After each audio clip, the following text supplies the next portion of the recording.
বিয়ে করেছেন বাংলাদেশি মডেল ও অভিনয় শিল্পী পিয়া বিপাশা। যুক্তরাষ্ট্রের নিউ ইয়র্কে স্থায়ীভাবে বসবাস করছেন তিনি। ৫ বছর আগে হুট করেই দেশ ছাড়েন এই মডেল ও অভিনেত্রী। এরপর যুক্তরাষ্ট্রে বসবাসকালে এক মার্কিন নাগরিকের সঙ্গে প্রেম এবং অবশেষে বিয়ে। এতদিন ধরে গোপনে রেখেছিলেন সেই সব খবর। তবে এবার নিজের ইনস্টাগ্রাম প্রোফাইলে স্বামীর সঙ্গে তোলা একাধিক স্থির চিত্র ও ভিডিও প্রকাশ করে সবাইকে জানালেন তার জীবনের নতুন অধ্যায়ের কথা।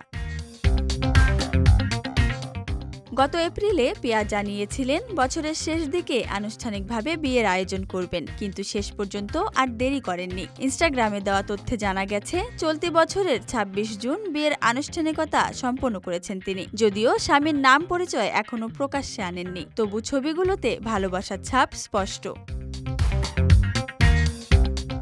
পিয়া বিপাশার শোবিজে আগমন ঘটে লাক্স চ্যানেল আই সুপারস্টার প্রতিযোগিতার মাধ্যমে। সেরা ১০-এ পৌঁছেও হঠাৎ করে প্রতিযোগিতা থেকে সরে আসেন তিনি। এরপর বিজ্ঞাপন চিত্রে কাজ শুরু করেন এবং ২০১৩ সালে তাহসান খানের বিপরীতে দ্বিতীয় মাত্রা নাটকে অভিনয় করে আলোচনায় আসেন। বড় পর্দায়ও দেখা গেছে তাকে। রুদ্র দ্য গ্যাংস্টার সিনেমায় অভিনয় করেছিলেন। আরেকটি আলোচিত প্রজেক্ট ছিল রাজনীতি, যেখানে শাকিব খানের বিপরীতে অভিনয়ের কথা ছিল, কিন্তু শেষ পর্যন্ত অপু বিশ্বাসকে নিয়ে কাজ শেষ হয়।